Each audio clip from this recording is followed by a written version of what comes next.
dalam perspektif hukum, kalau siapa yang mendalilkan dia membuktikan. Betul. Ya, kenapa harus bikin sayembara? Ya kalau memang merasa itu ada hal yang tidak wajar dengan ijazah SMA-nya Bapak Wakil Presiden kita, Pak Gibran, ya silakan tunjukkan. Ya kan, silakan di-challenge ke pengadilan kan gitu kan. Nah, kemudian pihak-pihak yang pada saat menerima proses pencalonan presiden dan wakil presiden, dalam hal ini adalah lembaga KPU, Bawaslu, DKPP, dan semua partai politik yang menjadi pengusung dari pasangan calon presiden pada saat itu harusnya juga dilibatkan semua, ya kan? Kalau ini kan nggak terlihat dalam narasi yang disampaikan dengan sayembara, sehingga tendensinya adalah tendensi yang subjektif, ya. Jadi bukan memang ingin menegakkan hukum dan keadilan di Republik ini, tapi mungkin ada sesuatu hal yang menjadi pertimbangan yang bersangkutan sendiri kan. Jadi alasannya lebih, ya silakan kita tanya sendiri sama beliau kan. Sebetulnya nggak ada relevansinya, karena kan ya publik itu sudah menyerahkan kepada sebuah proses. Ya proses itu disaksikan langsung oleh perpanjangan tangan masyarakat, namanya partai politik kan. Ya kemudian partai sudah melihat langsung bagaimana proses di KPU, dan sampai sekarang nggak pernah ada gugatan mengenai ijazah yang telah memutuskan bahwa ijazah SMA dari Bapak Wakil Presiden bermasalah secara hukum kan nggak ada putusan-putusan hukum seperti itu. Nah jadi artinya ya sangat tidak relevan dengan apa yang terjadi pada fakta hari ini, ya apa yang disampaikan oleh Denny Indrayana. Kritik yang baik pasti niatnya baik, tujuannya mulia. Ya itu dia. Ya kan? Karena negara kita ini nggak ada yang namanya pemikiran individualistis, tuh nggak ada. Kita bukan menganut filosofis individualistis, kita bergotong royong. Kita punya pemikiran bernegara ini adalah bagaimana ingin bermusyawarah, ya kan, secara kolektif bersama-sama mencari jalan keluar terhadap apa yang menjadi kendala kepada bangsa kita hari ini. Jangan kita mengatakan bahwa pemikiran kita yang individualistis itu adalah superior, adalah hal yang paling benar, ya kan? Bahkan di atas pemerintah sendiri, ya kan? Itu bukan budaya kita, itu budaya Barat, Pak.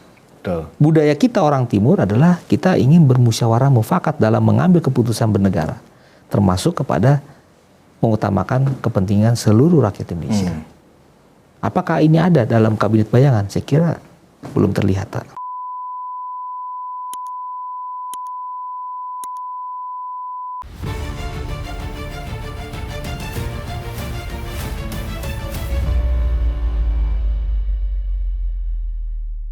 Hai penonton Ruang Konsensus Anpek Indonesia, dimanapun Anda berada, kembali bersama saya Budius Ma'ruf Piliang. Assalamualaikum warahmatullahi wabarakatuh, salam sejahtera buat kita semua.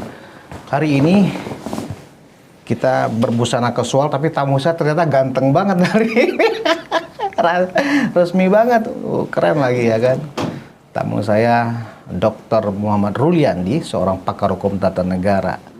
Nah, sengaja saya panggil Pak Ruli hari ini ya untuk mencoba membuat semacam analisa tentang apa yang dilakukan oleh seorang profesor hukum tata negara juga, kayaknya lagi sableng juga, Profesor Denny Indrayana. Saya ketawa dengan ulahnya Denny Indrayana. Dia nggak punya malu, atau malunya lagi disimpan di mana gitu loh. Karena sepanjang yang saya tahu hingga hari ini, Denny Indrayana itu kan masih berstatus tersangka. Kasusnya kasus korupsi pula. Ya kan, ditetapkan tersangka 2015 oleh Barreskrim Polri dalam kasus payment gateway. Ya kan? Nah, sampai sekarang itu belum deponering, belum ada SPDP, tapi kok nggak punya malu ya sekarang cuap-cuap tentang Gibran yang harus dimakzulkan, yang harus diturunkan karena tidak memiliki ijazah SMA. Ini kan jelas ya, orang hukum. Saya kan bukan orang hukum ya, tapi si Denny Indrayana yang orang hukum, profesor malah, tapi seolah-olah nggak mengerti hukum. Ini kan aneh. Karena itu mari kita kupas bersama Dr. Muhammad Ruliandi. Apa kabar Pak Ruli? Baik. Udah hampir setahun nih kita nggak ketemu ya. Sibuk sekali nih Pak Ruli. Siap. Padahal Denny Indrayana itu temannya Pak Ruli juga ya? Enggak. Oh, enggak teman ya? Enggak lah. Bagus lah Pak, jangan teman lah sama orang-orang seperti itu. Nah, Pak Ruli, ini kan yang dilakukan oleh Denny Indrayana itu kan makin tendensius ya. Tendensius dalam arti bisa tendensius politik untuk menjatuhkan Mas Wapres yang memang secara konstitusional itu sah, ya kan? Dan kemudian juga tendensius karena dia benar-benar benci. Kalau dulu kan kita benci tapi rindu kan. Kalau ini kayaknya dia benci tapi nggak rindu. Silakan Pak Ruli, gimana melihat fenomena Denny Indrayana ini? Ya, pertama saya juga agak bingung ya, karena sering melihat statement-statement itu di berbagai media ya, yang menyudutkan persoalannya Gibran ya, kemudian juga dengan argumentasi hukum itu yang sebetulnya tidak benar juga secara hukum tata negara ya kan, tetapi lebih kepada keinginan tujuannya pribadinya beliau gitu ya. Jadi bukan berdasarkan pada kaidah-kaidah hukum tata negara, sehingga saya melihat bingkisan dari apa yang disampaikan itu sebetulnya tidak menyentuh aspek hukum yang bisa dipertanggungjawabkan ya kebenarannya ya. Contoh ya, kita melihat kemarin keinginannya untuk meminta mundur ya kan RI 2 ya, dengan adanya kejadian rapat kabinet, duduknya tidak bersebelahan dengan presiden, dianggap melanggar konvensi ketatanegaraan dan sudah sepatutnya didorong untuk dimundurkan ya kan, dengan cara apa, dan dia bercerita panjang lebar. Itu sebetulnya hanya halusinasi dari seorang akademisi ya, beliau yang kemudian kalau ditarik benang merahnya tidak ada kaitannya dengan hukum tata negara. Nggak ada kaitan, lebih kepada keinginan politik ya untuk subjektivitas yang bersangkutan ya. Jadi saya juga agak tertawa juga ya melihat berbagai statement-statement. Tertawa teman tertawakan dia. Ya, tertawa juga karena saya pikir agak aneh juga ya kan. Yang tidak terjadi apa-apa kok malah dia heboh sendiri kan gitu kan. Nah, sehingga masyarakat juga tidak perlu terpancing dengan irama gendang lagunya dia kan gitu. Jadi jangan ikuti irama gendang lagunya, karena lagu yang dimainkan juga tidak jelas lagu apa. jadi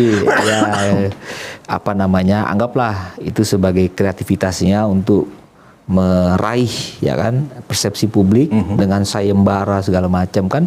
Sebetulnya dalam perspektif hukum, kalau siapa yang mendalilkan dia membuktikan. Betul. Ya, kenapa harus bikin sayembara? Ya kalau memang merasa itu ada hal yang tidak wajar dengan ijazah SMA-nya Bapak Wakil Presiden kita Pak Gibran, ya silakan tunjukkan. Ya kan, silakan di-challenge ke pengadilan kan gitu kan. Nah, kemudian pihak-pihak yang pada saat menerima proses pencalonan presiden dan wakil presiden, dalam halnya adalah lembaga KPU, Bawaslu, DKPP, dan semua partai politik yang menjadi pengusung dari pasangan calon presiden pada saat itu, harusnya juga dilibatkan semua, ya kan?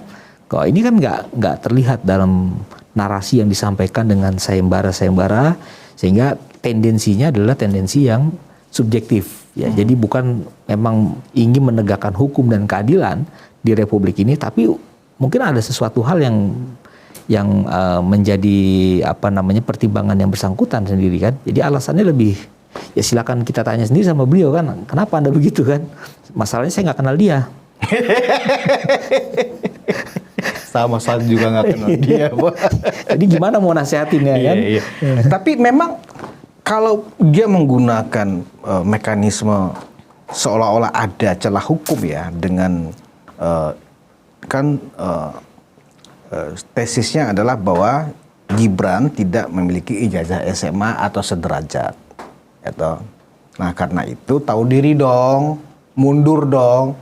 Kan sekarang udah bagus nih, banyak yang mundur ya kan. Kalau dulu kan pejabat-pejabat kita kan nggak ada kebiasaan mundur. Ini kan udah banyak mundur.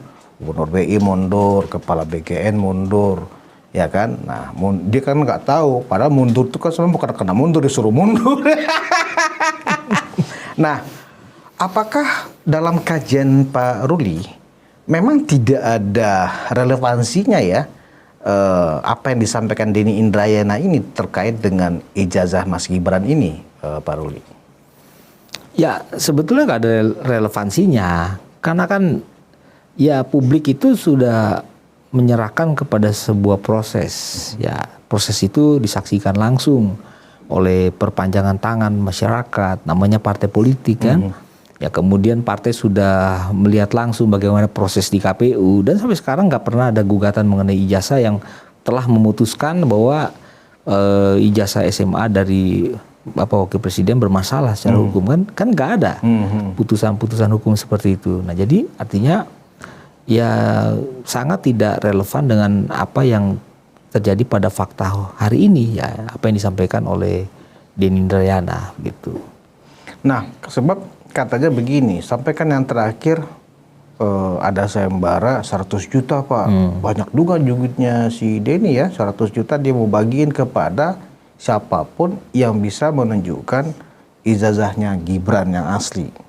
Ya kan, akan dikasih 100 juta. Bahkan Gibran sendiri kalau melihatkan ke dia juga dikasih 100 juta kan gitu. Memang agak halu sih Pak, ya kan, Denny Indrayana agak halu gitu loh. Nah, tetapi yang kita lihat justru ya kan, ini sebenarnya Denny ini ada suatu dorongan politik ya yang sedang dia mainkan. Tapi dalam rabaan saya, kalau kita lihat latar belakang Denny Indrayana ketika menjadi menteri kan di eranya Pak SBY ya, dan waktu kemarin ikut pilkada gubernur di Kalimantan kalau nggak salah, saya lupa di Kalimantan Barat atau di Kalimantan Selatan, dia juga dari Partai Demokrat kalau nggak salah.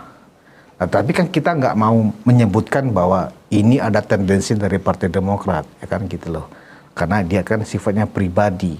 Nah, kira-kira menurut Pak Ruli, kalau memang niatnya ingin menjatuhkan atau membuat celah, oh ternyata Mas Gibran ternyata memang ijazahnya palsu, sehingga masuk kategori perbuatan tercela. Nah, perbuatan tercela itu kan salah satu unsur yang menyebabkan seorang presiden atau wakil presiden bisa diproses untuk pemakzulan, kan begitu menurut konstitusi kita. Dari rangkaian itu, apakah Denny punya jalan seperti itu menurut Pak Ruli? Nggak ada. Nggak ada? Nggak ada. Kan yang bisa mengawali suatu proses itu adalah DPR. Nggak ada di DPR bahas tentang ijazah Gibran, itu nggak ada sampai sekarang. Ya kan? Jadi gimana pintu masuknya untuk pemakzulan? Harusnya kan dia paham itu kan.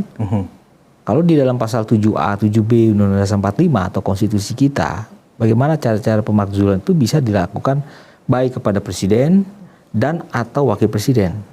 Jadi tidak mesti berbarengan, ya kan? Salah satu bisa.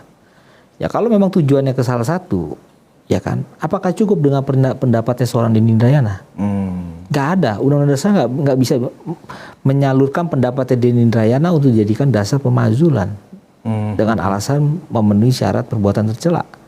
Ya, dengan adanya kasus pembuktian tidak punya ijazah asli dan sebagainya kan, dan dinyatakan ijazah palsu. Nah, saya kira sesuatu yang menurut saya ini hanya memberikan satu penggiringan kepada publik ya, supaya publik mempercayai apa yang dinarasikan itu. Penggiringan opini jelek Pak ya? Iya, karena apalagi kan tidak ada semua yang mempermasalahkan itu di DPR, nggak ada. Semua partai pun nggak ada yang membicarakan itu. KPU ya kan, bahkan Mahkamah Konstitusi pun tidak ada waktu mengadili Pilpres kemarin, ya kan, sengketa Pilpres, dan menyatakan dengan suara terbanyak pada saat itu ya, komposisi 8 majelis hakim, kemudian 3 orang dissenting opinion, ya sisanya yang 5 orang menyatakan tidak terbukti dalil yang disampaikan oleh pasangan calon Anies Baswedan dan Muhaimin maupun pasangan calon dari Ganjar Mahfud pada saat itu. Nah, ini kan aneh, ya kan? Kok bisa-bisanya dia menyampaikan itu dengan percaya diri, ya kan? Sebagai perbuatan, misalnya kan sebuah perbuatan yang kita simpulkan nantinya, ya kan? Seorang wakil presiden ya, tentu itu sangat tidak mungkin terjadi pada hari ini.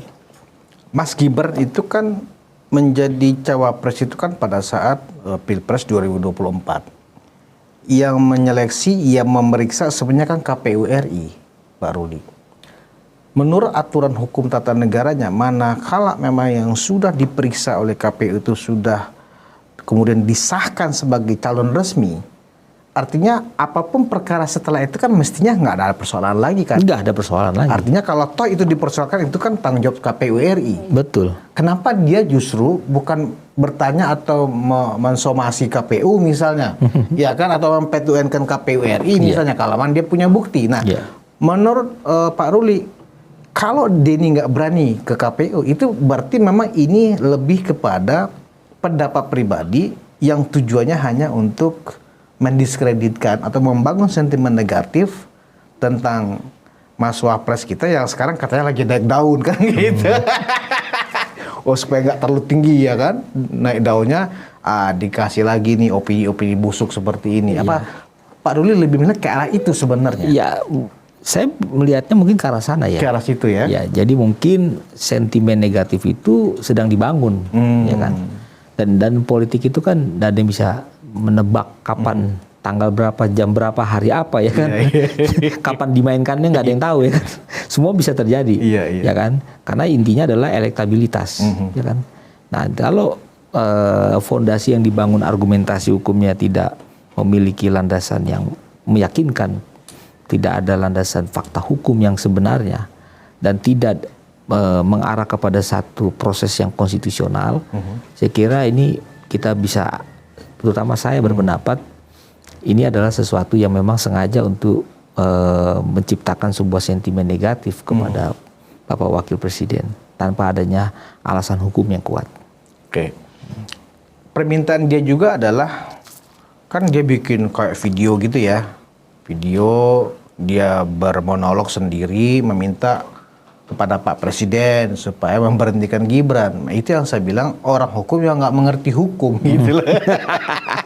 Apa kewenangannya Presiden memberhentikan wakil presiden? Kan nggak benar kan gitu loh. Betul. Nah, dari situ kan kelihatan Pak Ruli, dia ini benar-benar tingkat atau level kebenciannya itu sudah di atas pohon kelapa kayaknya. Orang awam aja sudah paham, ya kan? Orang belajar tata negara dari SMP, SMA, barangkali orang yang teman-teman adik-adik SMA yang yang jurusan sosial ya, pasti paham. Gak ada kewenangan presiden untuk memberhentikan wakil presiden. Betul. Presiden itu hanya bisa memberhentikan menterinya. Betul. Walaupun tugas wakil presiden itu sama seperti menteri, bertugas sesuai dengan petunjuk presiden, tidak ada pembidangan karena wakil presiden apa saja kan begitu. Nah, itu kan menunjukkan memang ada logika sesat pikir. Betul. Ya, yang ditunjukkan oleh Denny Indrayana ini. Motivasinya apa kalau menurut Pak Ruli, akademisi yang sudah bergelar profesor sampai mau tampil ke publik dengan logika sesat pikir seperti ini? Ya, memang agak kacau balau ya. Jadi memang logikanya bukan logika orang hukum, ya. Kalau logika orang hukum itu kan tentunya mempertimbangkan konsekuensi dari apa yang disampaikan, ya. Kemudian juga yang disampaikan itu juga harus punya sesuatu nilai pembuktian hukum yang kuat. Karena kita dalam orang hukum itu selalu percaya apa yang kita dalilkan itu kita buktikan. Sampai dengan hari ini kan dia tidak bisa membuktikan ini ijazah palsunya, ijazah SMA palsu punya Bapak Wakil Presiden. Kan tidak pernah ditunjukkan ke media, malah membuat orang lain supaya silakan tunjukkan. Bikin sayembara. Ya, bikin sayembara. Terus kepentingan hukumnya di mana? Kan harus ada, ya kan?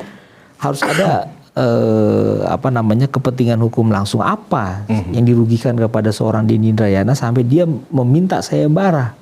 Ini sesuatu yang menjadi pertanyaan besar kita semua, ya kan? Berarti omong kosong semua yang dibicarakan itu adalah merupakan bungkusan yang bersifat konstitusi segala macam, ya kan? Itu merupakan murni, ya kan? Sikap politis seorang Denny Indrayana, ya. Dia menarasikan itu karena punya tujuan-tujuan lain, ya kan? Yang tidak bisa dibuktikan secara hukum saat ini. Nah, yang juga memancing publik untuk bereaksi adalah karena sewaktu-waktu terjadi misalnya presiden berhalangan tetap, menjelang 2029 ini kan masih 3 tahun lagi, Pak. Otomatis secara konstitusional dan itu diakui oleh Denny Indrayana, ya naik adalah pengganti Pak Wapres kan gitu sebagai presiden, ya kan? Apa kita rela, apa kita tega orang seperti ini akan menjadi presiden? Loh ini kan sudah pelecehan namanya, Pak. Ya kan?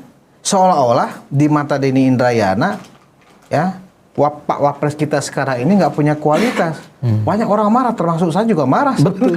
Iya betul. Iya. Yang jelas, Mas Wapres itu sudah berprestasi, walaupun usianya jauh di bawah kita, ya kan? Tetapi kita tidak melihat ukuran usia di sini. Penghargaan dan simbol negara sudah melekat kepada Mas Gibran saat ini, dan kita harus hormati dan akuin itu kan begitu. Betul. Dan sejauh ini Mas Wapres sudah mengerjakan tugasnya sesuai perintah presiden sebaik-baiknya, dan itu nyata dilihat oleh masyarakat. Iya. Nah, bagaimana publik menilai sebaiknya narasi-narasi yang busuk seperti yang dilontarkan oleh Denny Indrayana ini, Pak? Apakah kita masyarakat Indonesia rela, tega jika terjadi apa-apa dengan Pak Prabowo yang naik menggantikan itu adalah orang yang dengan kualitas seperti ini? Waduh, itu gimana ya, Pak? Ya, jadi memang kalau yang namanya pasangan itu kan satu paket, ya kan. Ketika terjadi tengah jalan dan sebagainya, maka hukum kita Undang-Undang Dasar 45 sudah mengatakan ada mekanismenya, kan. Bagaimana kedudukan wakil presiden sampai dengan apabila kedua-duanya pun juga terjadi kekosongan jabatan, maka ada 3 menteri. Triumvirat itu kan, Menteri Dalam Negeri, Menteri Luar Negeri maupun Menteri Pertahanan. Nah inilah yang akan memimpin penyelenggaraan negara. Itu pun hanya sebulan ya, dalam waktu sementara kan gitu. Jadi semua sudah diatur, Pak. Jadi alasannya bahwa publik kita melihat pemimpin negarawan kita, presiden dan wakil presiden itu adalah sesuatu yang memang harus kita hormati. Ya, beliau adalah pemimpin bangsa. Yang terbaik saat ini adalah beliau-beliau ini yang sudah memimpin. Jadi kita jangan merendahkan beliau, ya jangan menganggap bahwa lebih pintar dari beliau. Tapi kalau ada sesuatu yang memang kita merasa kita memberikan masukan, saran, silakan. Ini kan demokrasi. Betul. Tapi jangan merendahkan kenegarawanan beliau-beliau. Beliau ini sudah memperjuangkan waktu, darah, ya kan, memperjuangkan pikiran, ya kan, memperjuangkan tenaganya dan terikat protokoler ya kan? Untuk negara kita, termasuk memikirkan Denny Indrayana, nasibnya dia ya kan sebagai rakyat Indonesia, ya kan, termasuk Pak Wapres ini juga memikirkan Denny Indrayana sebagai negarawan, Pak. Jadi ya rakyat harus menilai seperti itu, ya kan, bahwa apa yang dikerjakan sekarang ini oleh presiden, oleh wakil presiden, ya terutama Pak Wakil Presiden saat ini, beliau menjalankan tugas-tugas itu dan masyarakat mengetahui semua. Di era keterbukaan ini apa yang nggak kita ketahui? Pekerjaan pejabat publik saat ini kan, semua pasti diliput media, ada media sosial, ada media-media nasional dan sebagainya ya, media protokoler, dan itu kan bisa diakses, bisa dilihat, bisa kita nilai kompetensinya, kualifikasinya, ya kan, pekerjaan-pekerjaan itu tersampaikan kepada publik. Nah ini yang sebetulnya kontra argumen dengan apa yang disampaikan oleh Denny Indrayana, seolah-olah tidak pantas lah, segala macam lah. Itu kan adalah akumulasi pemikiran yang bersangkutan. Bukan mewakili seluruh rakyat Indonesia, enggak. Siapa beliau kan? Beliau bukan wakil rakyat, ya kan? Beliau bukan pejabat negara, ya kan? Kapasitasnya adalah sama seperti kita, adalah rakyat Indonesia. Terus minta supaya apa yang dipikirkan dia harus dianggap benar oleh 200 juta orang. Karena merasa profesor gitu ya. Karena merasa guru besar ya, nggak mungkin lah ya kan. Gitu. Di sini kita tidak memandang sebuah superior dalam sebuah pemikiran, tapi adalah memberikan suatu pemikiran yang konstruktif ya. Siapapun masyarakat, dia menyampaikan pandangan yang baik kepada pemerintah, memberikan masukan ya kan, ikut membantu pemerintah dalam melaksanakan tugas-tugasnya sampai beliau selesai dalam menjalankan tugasnya di 2029. Itu yang diharapkan kepada rakyat Indonesia sebetulnya kan. Nah, kalau ada juga yang menilai ini lama-lama kalau model Denny Indrayana seperti ini, dia bisa menjadi bentuk lain dari Roy Suryo jilid 2 gitu loh. Karena kan lama-lama kan fitnah ini. Ijazah Gibran palsu gitu ya, Pak. Wapres itu nggak ada lah dan seterusnya. Berarti kalau misalnya ada kelompok masyarakat seperti kasusnya ijazah fitnah, ijazah palsunya Pak Jokowi, bisa nanti diperkarakan juga nggak sih Pak? Atau harus Mas Gibran sendiri juga yang melaporkan atau gimana Pak? Karena ini kan sudah keterlaluan ya. Iya. Dia nggak punya bukti bahwa Pak Wapres kita itu nggak memiliki ijazah SMA atau sederajat, atau dugaannya memang tidak selesai sekolahnya, ya kan? Itu harus Pak Wapres sendiri yang melaporkan kalau memang tidak berkenan, atau bisa diwakili oleh warga masyarakat Pak? Ya, sekarang ini kan harus yang bersangkutan. Karena delik aduan ya? Delik aduan. Jadi memang hukum pidana kita mengatakan harus presiden atau wakil presiden langsung yang melaporkan. Nah, ini yang memang dikembalikan kepada Pak Wapres saat ini, apakah terhadap menanggapi Denny Indrayana ini apakah perlu dilaporkan atau sebagaimana ya, seperti kasusnya dulu Pak Jokowi kan. Nah, itu yang harusnya dikembalikan ke beliau ya. Tapi saya yakin sekali sebagai negarawan, Pak Wakil Presiden juga bisa melihat ini sebagai fenomena yang wajar, yang lumrah ya. Ada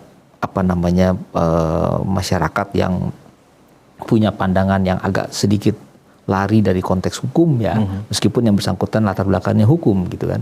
Tapi inilah dinamika kita dalam bernegara kan. Pasti ada yang seperti itu. Hanya yang kita yakinkan adalah masyarakat kita ini tidak terpancing dengan narasi, dengan sentimen negatif yang dibangun dengan begitu hebatnya melalui media-media yang disampaikan oleh seorang Denny Indrayana, supaya tidak terpancing dengan itu. Nah, tadi di awal saya mengatakan begini tadi Pak Ruli, bahwa Denny ini kan sekarang masih berstatus tersangka. Kasusnya pun kasus, ya bagi saya sih kasus yang hina ya. Kasus korupsi Pak, ya kan? Pidana tipikor di Barreskrim, kasus payment gateway. Berdasarkan info terakhir yang saya cermati, statusnya itu masih tersangka, Pak Ruli. Nggak tahu nih, dari 2015 sampai sekarang kok belum ada juga kelanjutan kasus ini. Sementara dia tanpa malu dengan status tersangka seperti itu, kasus korupsi pula ya kan, nggak punya malu bercuap-cuap seperti ini. Ini apakah secara hukum aparat penegak hukum kita kok seolah-olah belum rame nih, biarin dulu aja deh gitu. Apa harus masyarakat menuntut dulu ke Barreskrim? Ini status orang ini ya punya moralitas gak sih dia untuk teriak-teriak seperti ini, kan begitu. Ini kan masalah moralitas Pak. Kalau dia teriak, seseorang itu dianggap tercela karena tidak memiliki ijazah tapi kok jadi pejabat publik kan gitu loh. Nah, dia sendiri kan statusnya juga tercela nih, tersangka kasus korupsi, ya kan? Ini gimana Pak? Apa masyarakat harus ke Barreskrim dulu aja melaporkan Denny ini atau gimana Pak? Ya, ya ini ya sebagai anomali ya sebetulnya ya. Jadi sebagai orang yang pernah menjadi pejabat publik ya, waktu itu kan sebagai wakil menteri hukum. Ya, wakil menteri hukum dan HAM. Saya juga sampai sekarang mudah-mudahan tidak keliru ya, belum pernah mendengar adanya SP3 terhadap kasusnya Denny Indrayana, kasus korupsi payment gateway tadi. Belum pernah melihat adanya putusan pra-peradilan yang menganulir ya penetapan tersangka. Bahkan belum pernah lihat ada putusan pengadilan tindak pidana korupsi ya terhadap perkaranya Denny Indrayana ini ya sebagai terdakwa. Jadi dugaan perkara kasus korupsi ini memang saat ini masih sebagai tersangka kalau tidak salah ya. Nah, harusnya kalau sebagai warga negara Indonesia yang baik, ya udah datang aja langsung ke penegak hukum, menyerahkan diri, ya kan? Klarifikasi, datang untuk merespon sampai di mana status hukum saya. Harusnya begitu Pak, harusnya begitu. Ini kan sebuah anomali kan? Karena apa? Masyarakat umum saja banyak yang melakukan kejahatan, kemudian datang ke kantor polisi, habis berbuat kejahatan datang menyerahkan diri, ya kan? Saya membunuh orang Pak, ya betul. Itu sebuah apresiasi bahwa masyarakat pun masih ada yang punya keberanian, gentleman ya, bahwa hukum di negara Indonesia itu adalah hukum yang berkeadilan. Dia datang kok. Nah, kalau dengan sikap beliau seperti ini ya kan, berlatar belakang seorang profesor hukum, kemudian pernah menjadi pejabat negara, pernah jadi wakil menteri, kemudian berstatus sebagai tersangka sejak 2015 kalau nggak salah ya, kasus payment gateway itu sampai dengan hari ini ya, yang kita belum pernah lihat kasusnya sampai apakah sudah dihentikan atau belum. Belum Pak. Belum ya. Belum. Nah, ini sesuatu yang anomali. Mestinya kan memberikan contoh yang baik kepada masyarakat, ya kan? Sebelum dia membicarakan hal-hal yang menurut dia itu ada sebuah hal yang tidak baik, yang buruk, ya kan? Mestinya bercermin dulu. Pantas nggak saya bicara seperti itu kan gitu? Atau pihak masyarakat boleh nggak sih melaporkan Denny ini ke Barreskrim untuk memeriksa status tersangka dia itu masih dan akan ditindaklanjuti atau memang bagaimana tuh? Boleh bisa nggak aja. sih Pak? Bisa aja untuk mempertanyakan, ya kan? Kan Mas Gibran ini kan banyak sekali Pak, Bisa aja. relawan Gibran ini kan juga banyak. Bisa atas aja. nama merasa dipermalukan ya Iya, kan. bisa aja. Orang yang mereka hormati ya kan, orang yang mereka belain kan Iya. gitu loh. Relawan Gibran ini boleh mendatangi Barreskrim ya Pak ya? Boleh dong. Ya kan, untuk bertanya apa sih kasus ini sejauh mana, ya kan? Karena orang ini kan bisa dibilang sebagai public figure. Ya kan? Apa membicarakan dengan berani untuk membuat sayembara dan sebagainya kan? Dan berkali-kali menyampaikan kepada publik terkait dengan apa yang dianggap sebagai hal yang tidak baik kepada wakil presiden. Sekarang masyarakat juga bisa cross check ulang kan status hukum dia sampai di mana. Kalau misal jawabannya, oh iya Denny Indrayana masih berstatus tersangka, terus apa Pak? Ya itu dikembalikan lagi kepada penegak hukum. Ya, artinya itu menjadi kewenangan penegak hukum kan. Kita kan belum tahu hari ini. Ya, pendalamannya seperti apa dan sebagainya, yaitu menjadi ranahnya APH yang menangani. Artinya memang kalau ternyata masih sesuai dengan perkembangan yang terakhir yang kita lihat memang masih tersangka. Ya. Memang ini masalah moralitasnya kadang-kadang di era sekarang itu kan kadang-kadang kita juga bingung. Pak Ruli, orang sudah nggak peduli moralitas, yang penting tujuan politik tercapai. Nah, masyarakat yang pro untuk menjatuhkan Mas Gibran tentu berharap upaya Denny Indrayana ini berhasil kan begitu ya Pak ya.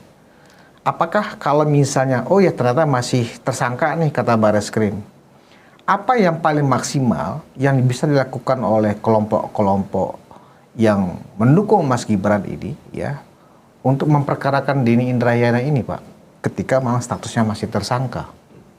Ya pastinya kalau sudah tersangka menurut KUHAP ya, itu kan harus segera dibawa ke pengadilan dong, ya kan, untuk dibuktikan apakah orang itu bersalah atau tidak bersalah, ya kan, demi kepastian hukum, ya kan. Nah kalau sudah jadi tersangka, maka proses penyidikan itu kan sudah berjalan dan mestinya ada berbagai upaya paksa, ya kan. Nah upaya-upaya paksa itu seperti penahanan, penangkapan, penggeledahan, penyitaan itu memang ranahnya kepada aparat penegak hukum.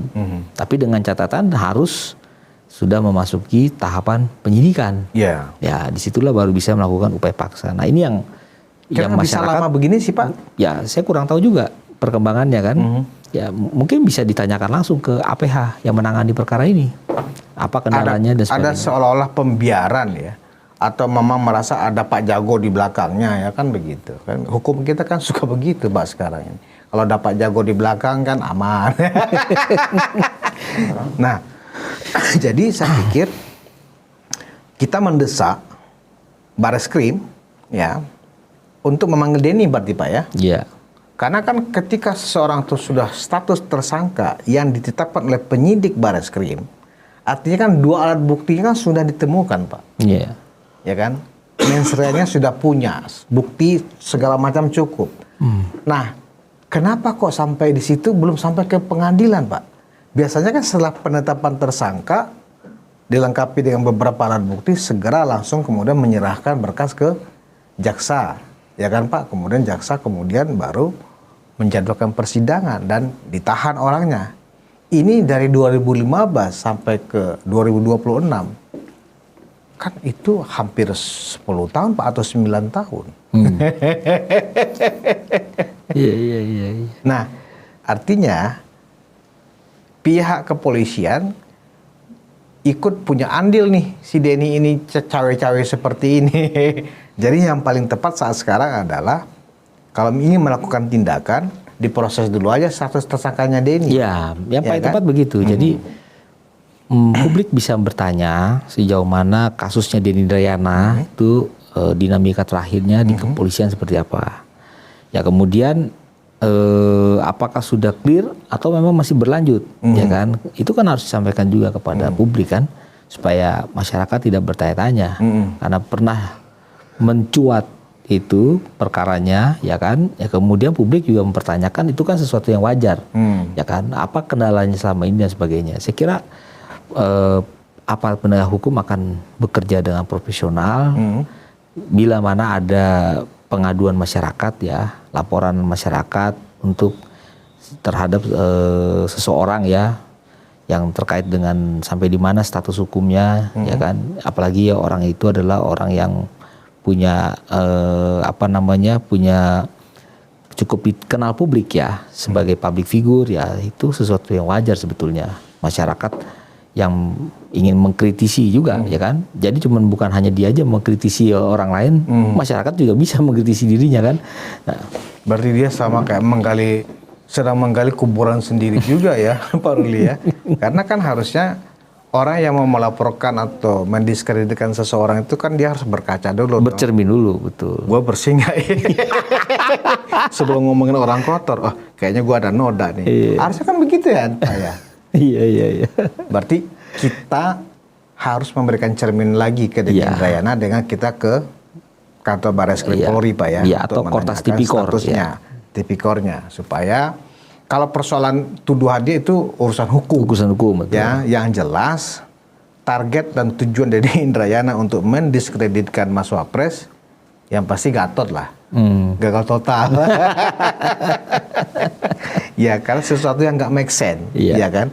Sesuatu yang nggak make sense, sedahsyat apapun, ya pasti tidak akan bisa diterima oleh masyarakat.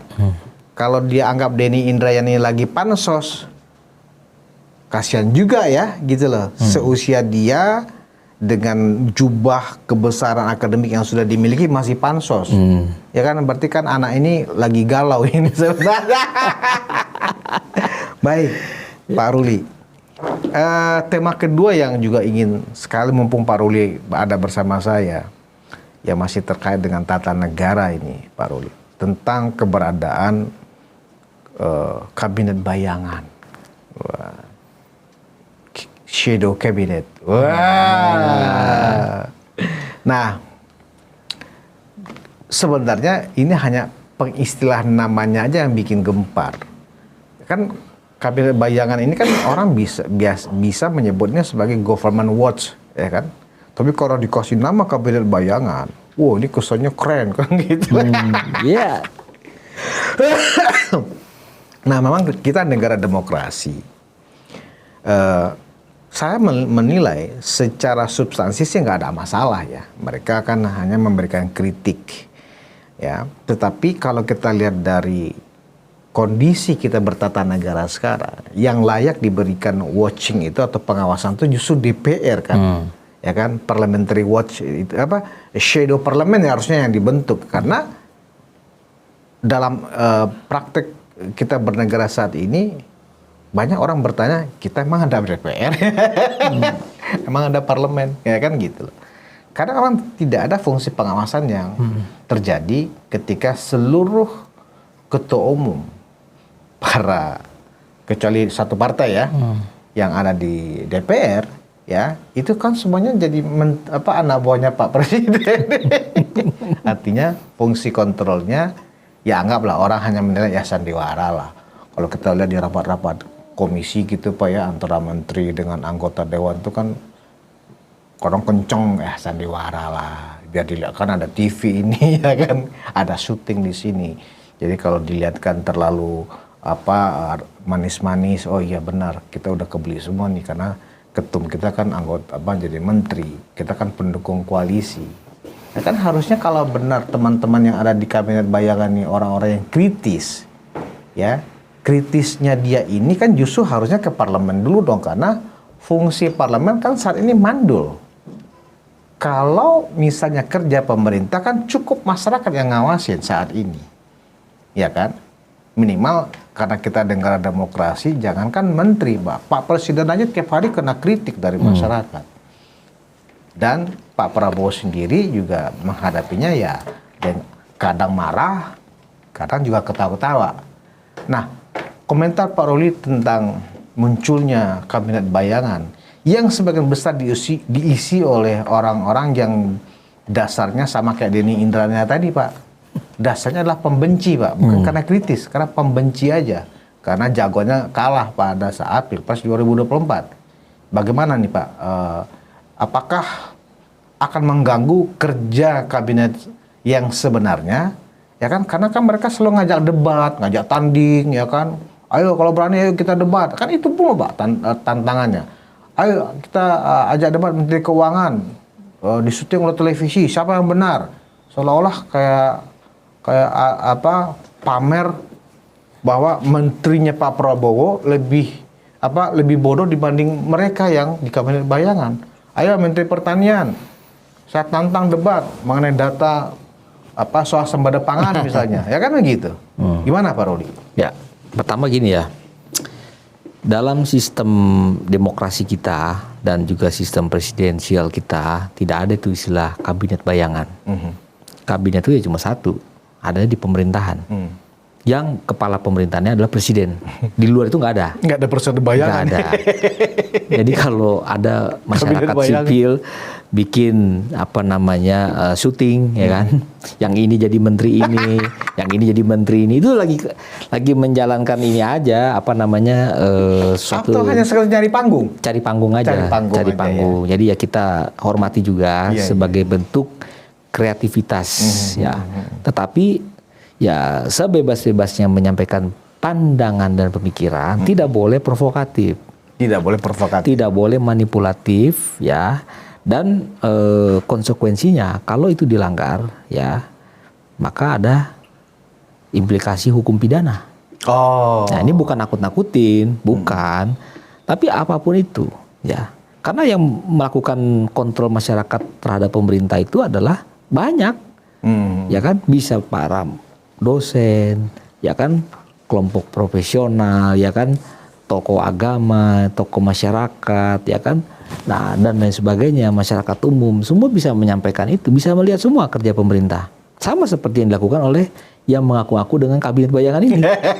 Tapi yang disampaikan masyarakat semua juga dipertanggungjawabkan. Nah, begitu pula juga yang lagi menjalankan perannya hari ini sebagai menteri-menteri bayangan ini.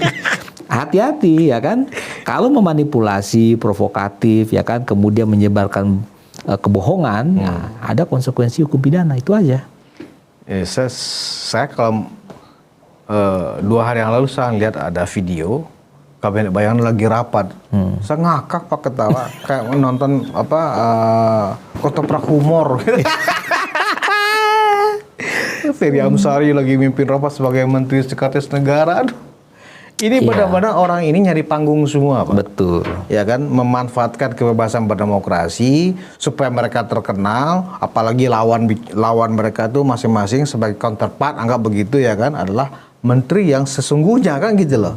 Nah, tapi alhamdulillah saya pikir sikap dari anggota kabinetnya Pak Prabowo sudah benar, nggak usah dilayanin aja. Iya. Ya kan, mereka mau nantang debat lah, nggak usah dilayanin aja. Ini orang-orang cari panggung semua kok. Betul. Seluruh latar belakang orang-orang ini kan sebenarnya adalah para pembenci. Iya. Ya kan, bahkan ada beberapa anggota tuh londo ireng, Pak. Benar-benar pengkhianat negara lah, karena misalnya ada pendiri Selios, ada juga pengurus Selios. Selios itu kan dia menerima dana dari Soros, yang salah satu tujuannya adalah tujuan Selios itu mendiskreditkan pemerintah, ya kan. Nah, jadi memang kabinet bayangan ini apapun yang mereka kritik silahkan aja Pak ya, tetapi manakala substansi dari kritiknya tidak berlandaskan data, tidak berlandaskan fakta, justru sifatnya memanipulasi data, justru memprovokasi masyarakat dengan informasi yang keliru, bisa dipidanakan. Bisa dipidana. Itu yang harus dicermati oleh orang-orang ini. Iya, betul. Gitu. Jadi fair. Ya, abaikan saja. Ya, lu dan kawan-kawan boleh kita kasih panggung lah, karena kalian kan butuh panggung. kita sudah lama nggak nonton Ketoprak Humor ya Pak ya. Dulu kan ada acara di TV Ketoprak Humor. Iya. Nah, sebagai pengganti Ketoprak Humor adalah kau punya panggung namanya Kabinet Bayangan. Kita anggap aja ini adalah Ketoprak Humor. Nggak ada isinya itu semua. Kau hanya ngelawak aja, tapi nggak lucu gitu. Lu main sandiwaraan, kabinet badut-badutan. Ini kan badut semua ini Pak. Ada mengaku merasa pinter, orang yang mau memiliki pengalaman di bidang pertahanan segala macam. Oh my God, ini orangnya udah salah kaprah semua ya Pak ya. Nah, tentu kalau ini tidak disikapi juga secara hati-hati, Pak Ruli, dalam bayangan saya, nanti semua orang karena orang bebas berekspresi, nanti akan muncul presiden bayangan, menteri bayangan, pokoknya bayangan-bayangan. Iya kan? Nah, ini kan akhirnya apa? Hukum tata negara kita, politik kita hanya jadi panggung humor Pak jadinya. Ini sesuatu yang positif nggak sih Pak? Ya, memang tidak ada aturan, ya. Tapi kalau itu dibiasakan dengan cara-cara membuat bayangan-bayangan tadi dalam pemerintahan, ini kan tidak sehat juga. Berarti kan kita tidak mengakui bahwa hasil pemilu itu adalah legitimate, ya kan? Yang memang kita sudah menyerahkan mandat rakyat kepada pemimpin kita, ya kan? Itu kan hakikat dari proses pemilu itu ya. Menang kalah ya udah kita hormati, ya kan, kita bergabung lagi, kita bersatu lagi kan gitu. Tapi dengan cara begini yang kalah akan membuat barisan sendiri, ya kan, membentuk kelompoknya sendiri, ya kan, sehingga tendensinya bukan tendensi kritik semata-mata, tapi bisa jadi bisa mengarah kepada hal-hal yang bisa bersifat bisa provokatif, bisa manipulatif. Itu yang kita bisa khawatirkan nanti kan. Karena apa? Ini yang harus menjadikan sebuah sosialisasi juga kepada masyarakat supaya kita perlu berhati-hatilah dalam menyikapi fenomena ini. Jangan ikut-ikutan dengan hal-hal yang tidak baik, ya kan? Karena bagaimanapun juga yang dipertaruhkan adalah kewibawaan negara kita di mata negara-negara asing kan. Bayangkan coba ada presiden bayangan, ada parlemen bayangan, ya kan, ada menteri bayangan, dan itu diekspos lintas batas negara. Ya media sosial itu satu detik pun langsung menyebar ke negara lain, ya kan. Berarti kan rakyatnya sendiri seolah-olah tidak percaya dengan pemerintah saat ini. Padahal ini adalah suara mayoritas rakyat Indonesia yang sah secara hukum. Biarkan dia memberikan kebijakan-kebijakan, ya kan, melakukan yang terbaik untuk. Ya sebenarnya kita. Memang tujuan dari mereka membesar-besarkan, mereka rapat, ya kan, mereka ngajak debat. Sebenarnya tujuan besarnya adalah meninggikan distrust publik kepada pemerintah kan itu Pak. Tujuan agenda besar mereka kan itu. Iya. Ya kan, bagaimana pemerintah yang sah ini ya dirusak kepercayaan publik, ya seolah-olah apa yang dikerjakan pemerintah ini pokoknya bohong semua. Kan itu Pak tujuannya. Iya, masalahnya kan publik percaya nggak dengan percaya apa nggak kan gitu. Itu aja dengan. Tapi Pak, dari sisi investasi atau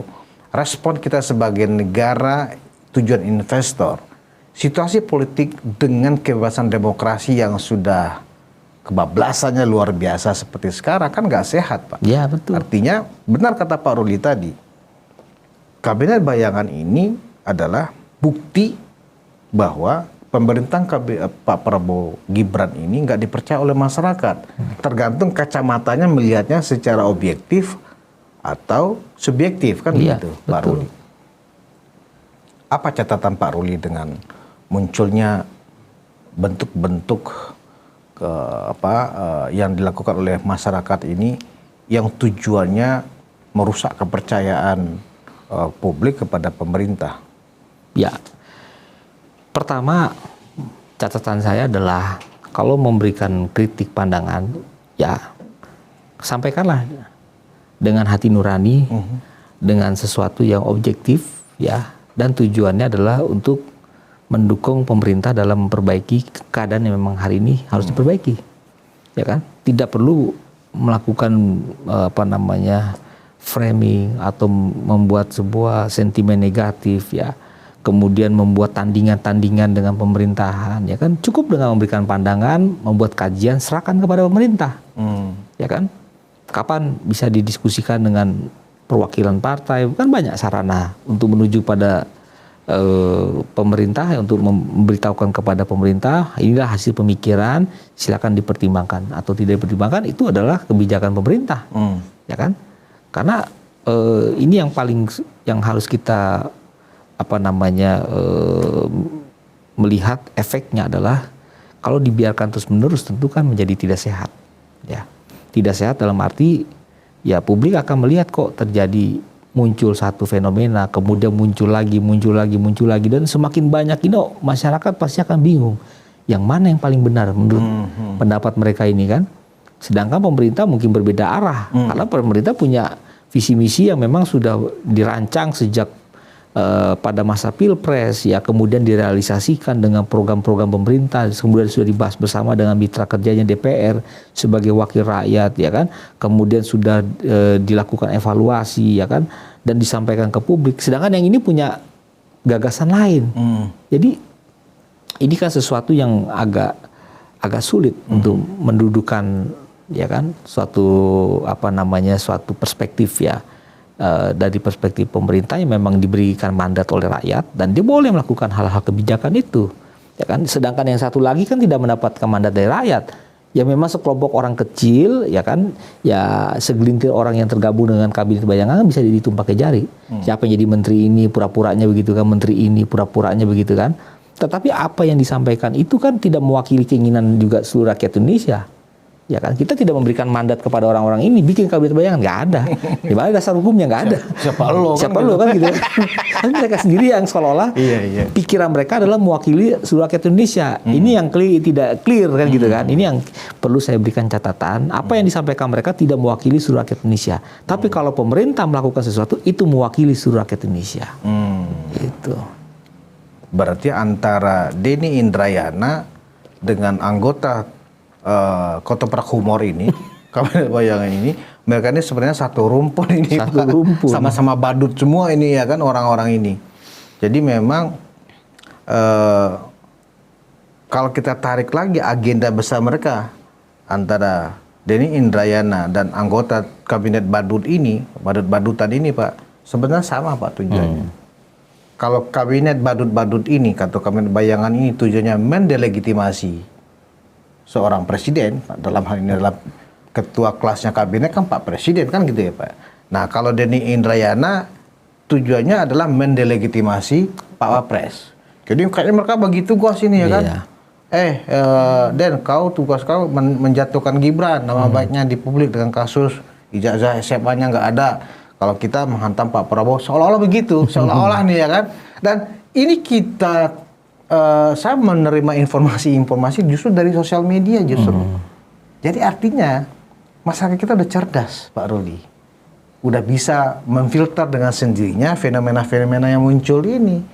Ya kan? Tapi mereka sialnya, saya bilang itu katanya sialnya. Karena orang-orang ini sudah lupa diri semua seolah-olah. Tampilnya mereka di panggung-panggung podcast, televisi, seolah-olah mereka itu ya diakuin panggungnya itu, padahal kan kalau panggung-panggung podcast, kecuali panggung kita ya, kalau Ruang Konsensus kan kita nggak nyari viewer ya, kita benar-benar di sini berdiskusi untuk mencoba mengedukasi publik. Katakan yang benar jika benar, dan katakan salah kalau tebang salah, dan bagaimana solusinya kan begitu. Nah, tapi kalau panggung-panggung podcast yang di luar sana kan, memanfaatkan kehadiran mereka lagi jadi buah bibir supaya penontonnya banyak. Apalagi kalau di framing menjatuhkan Pak Gibran misalnya atau Pak Prabowo. Kasihan sekali ya demokrasi kita hari ini. Sebagai closing statement, Pak Ruli, perkembangan kita sebagai negara demokrasi dengan nuansa-nuansa berjalannya terus proses delegitimasi ini, bagaimana respon kita sebagai masyarakat? Ya, yang pertama tentu kita membedakan kritik dengan kebencian, ya. kritik dan komentar harus beda. Iya, beda. Itu dua hal yang berbeda. Jadi ujaran kebencian dengan kritik itu memang ibaratnya itu ya air dengan minyak nggak bisa satu. Nggak bisa disatukan ya. Iya, itu dua hal yang berbeda. Kritik yang baik pasti niatnya baik, tujuannya mulia. Ya, itu dia. Ya kan? Karena negara kita ini nggak ada yang namanya pemikiran individualistis, tuh nggak ada. Kita bukan menganut filosofis individualistis, kita bergotong royong. Kita punya pemikiran bernegara ini adalah bagaimana ingin bermusyawarah, ya kan, secara kolektif bersama-sama mencari jalan keluar terhadap apa yang menjadi kendala kepada bangsa kita hari ini. Jangan kita mengatakan bahwa pemikiran kita yang individualistis itu adalah superior, adalah hal yang paling benar, ya kan? Bahkan di atas pemerintah sendiri, ya kan? Itu bukan budaya kita, itu budaya Barat, Pak. Betul. Budaya kita orang Timur adalah kita ingin bermusyawarah mufakat dalam mengambil keputusan bernegara, termasuk kepada mengutamakan kepentingan seluruh rakyat Indonesia. Apakah ini ada dalam kabinet bayangan? Saya kira belum terlihat, Pak. Belum terlihat. Terima kasih, Ya. Pak Dr. Muhammad Ruliandi atas pencerahannya, dan kepada penonton Ruang Konsensus Unpacking Indonesia. Ya, inilah resiko kita meyakini dan menerima Indonesia sebagai negara demokrasi. Ini disebut dengan ada penyimpangan, ada deviasi sedikit, ya kan, bahwa menuju negara demokrasi, kebebasan berpendapat, ternyata banyak yang jadi badut-badut politik, ketoprak-ketoprak humor politik, dari Denny Indrayana, kabinet bayangan, ya kan, entah apa lagi nih panggung-panggung badut politik yang akan muncul menjelang 2029 nanti.